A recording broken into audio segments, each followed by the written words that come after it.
Hey guys, so I know it's been a really long time since I've made a video, let alone a paranormal video, but as you guys have probably guessed with the title of this video, that's exactly what it's going to be about. It's going to be another one of my paranormal experiences, and again, just a disclaimer, if you don't believe in ghosts or paranormal activities or spirits or anything of that sort, please don't be rude, and please don't think that you have the need to tell me that what I believe is wrong or that I'm lying and all that good stuff. So just respect my opinion and just respect my belief, and I will do the same for you.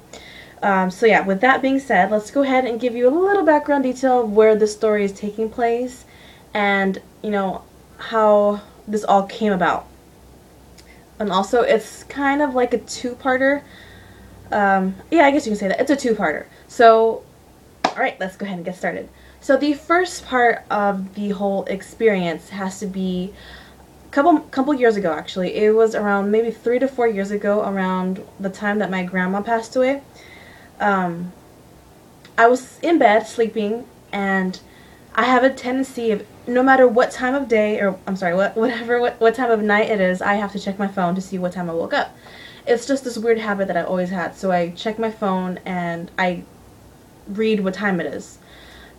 So that night I had woken up several times as usual, and I checked the time, and I remember checking the time before that was probably about 1:30. So around this time, nothing in particular woke me up. I didn't wake up because I heard a noise or something. I just naturally woke up and was probably uncomfortable and switched over to a new position. So also my window is open and it's really windy. You guys might hear a lot of background noise, and I'm really sorry, but this is the best room for me to film. So yeah, anyways, so I probably woke up just because I had to like switch positions because I was uncomfortable, or like my hand fell asleep or something. So yeah, so I have a tendency to sleep on my right. I have to fall asleep on my right side, or else I won't fall asleep. So I was on my left side when I woke up. So for me to fall back asleep, I switched over to my right side. So as I switch over to my right side, I click on my phone and little home button to see what time it is. And it was around 3:15-ish, I think, maybe 3:18, I think. It was around that time. So as I lay my head back down and I slowly let the light on my phone dim out and turn off completely, my eyes were adjusting to the darkness. And as I'm laying there, I closed my eyes for a split second, and as I opened my eyes, the light from my phone is completely off. It fell asleep. And in front of me, in complete pitch darkness, I saw what seemed to be like a shadow man.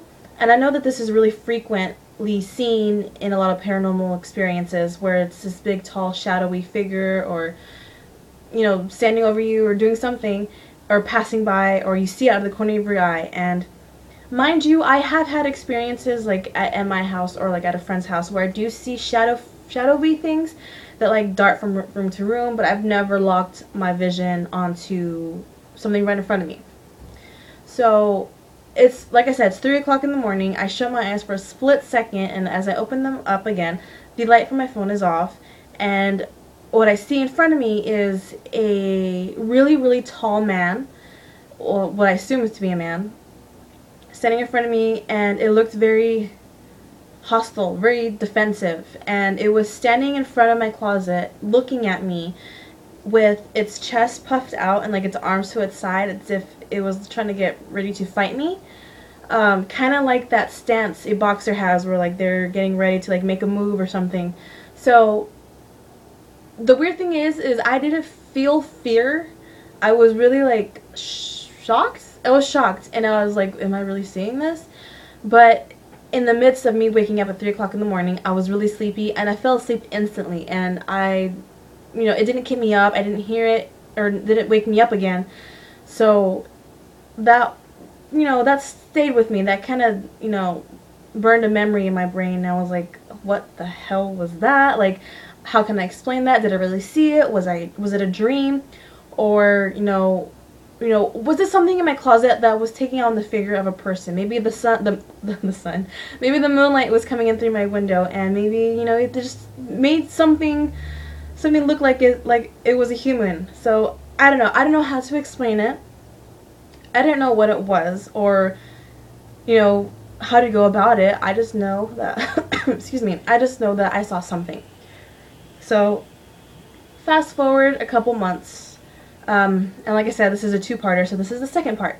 So, fast forward a couple months, I went out with a couple of my girlfriends. We went out to a hookah bar, and I remember I was smoking hookah with them and playing pool. And for those of you guys who don't know what hookah is, it's not a drug, it's not illegal or anything like that. It's actually really popular here in California. It's like a Middle Eastern type of way of smoking. It's flavored tobacco. So you put it in like this really cool like vase looking thing that has water at the bottom. Kind of like a bong, but it's not. So anyways, so as I were at the hookah bar and we were playing pool, the nicotine from the tobacco made me feel really sick. Gave me lightheaded, gave me a headache. So I wasn't really in the mood to continue on to drinking and, you know, hanging out with the girls. So I decided to go home and call it a night pretty early. So I call it a night, I go home, and I'm trying to make a beeline to my room. But at the time, my brother was home, and he was in his bedroom, which is directly right next door to mine. So as I'm walking to my room, I have a clear view of his room if his door's open. So like I said, he was in his room, he was on his bed with his laptop and watching TV and on the phone. And his door was completely wide open.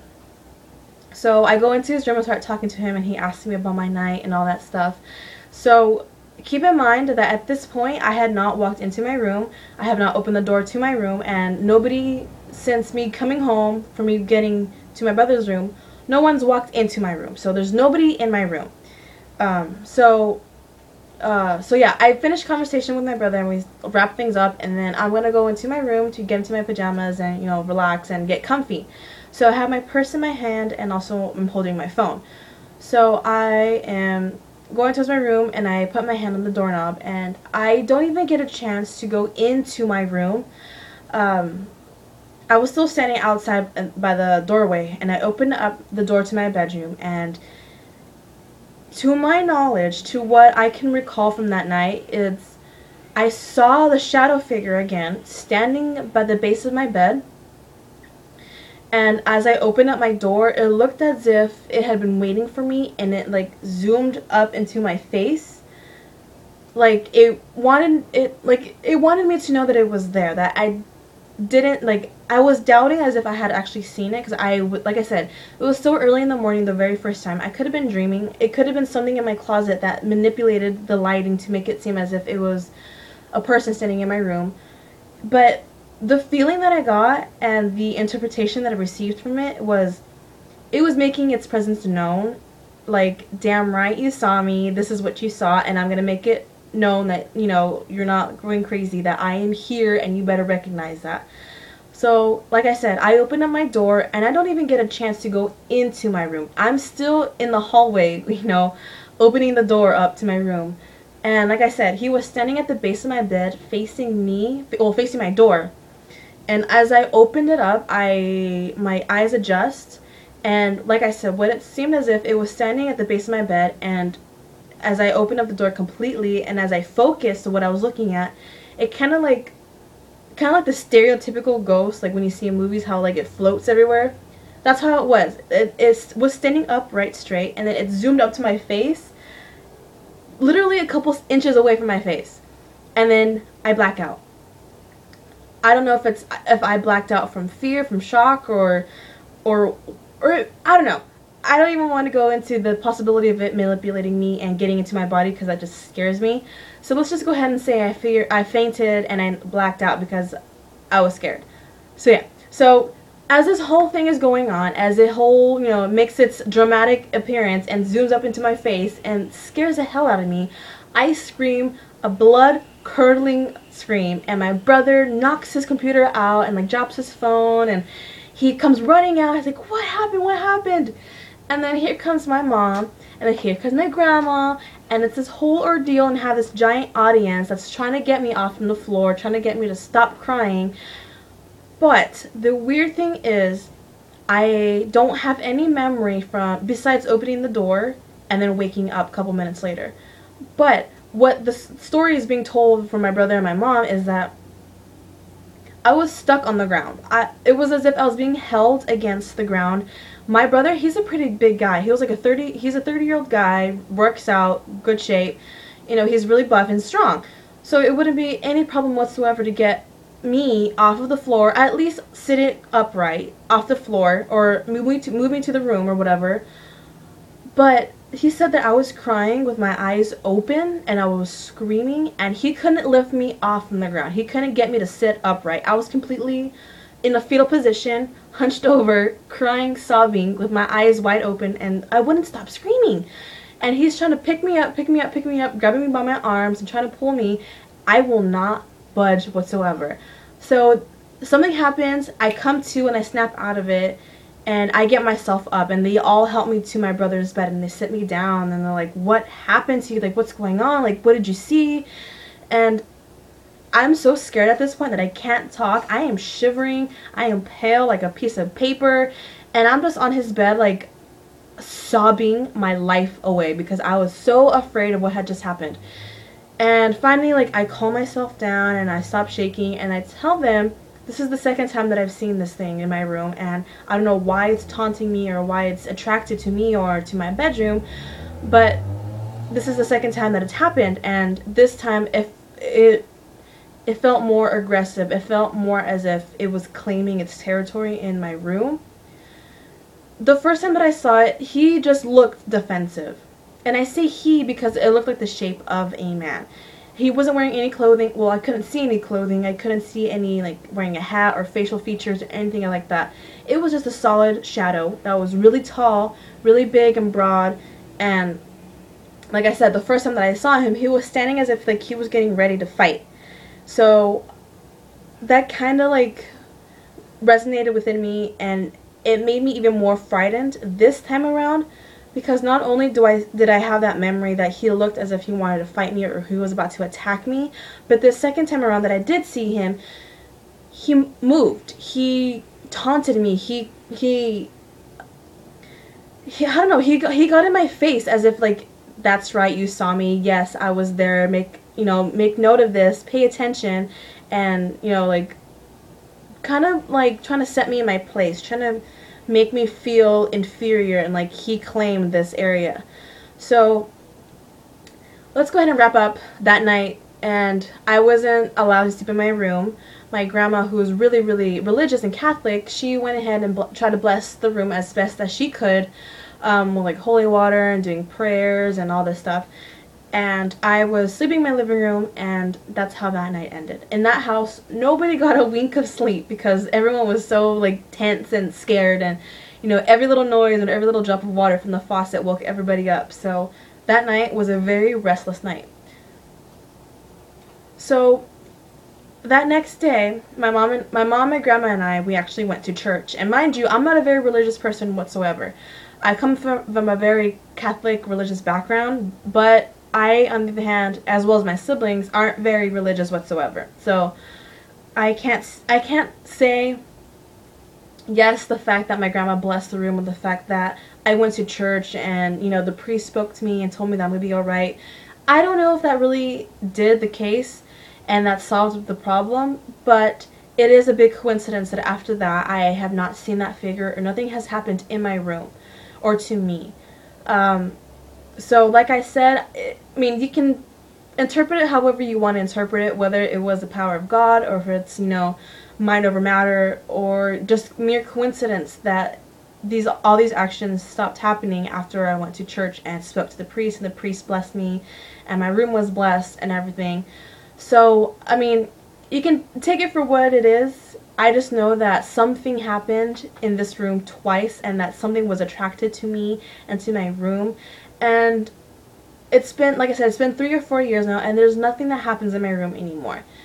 So what you're seeing in the background is this is my mirror. This is my room. So to this side, to my right, it's where my bed is. And nothing has happened in my room whatsoever.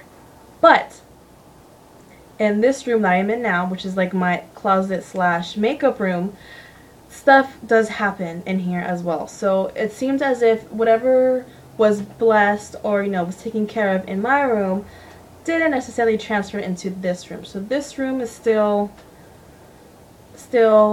no man's land and still kind of, you know, up for grabs for whoever or whatever. So I'm just going to go ahead and leave that there.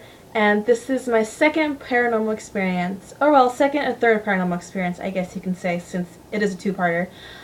So yeah, so I hope you guys enjoyed this video and I didn't freak you guys out too much. And if you have any experiences or any paranormal experiences, please let me know. I love to hear these things. I am completely obsessed with anything paranormal or ghost related. So just leave a comment below and I'll try my best to go ahead and get back to you guys and tell you some more personal stories or my interpretation of what would happen.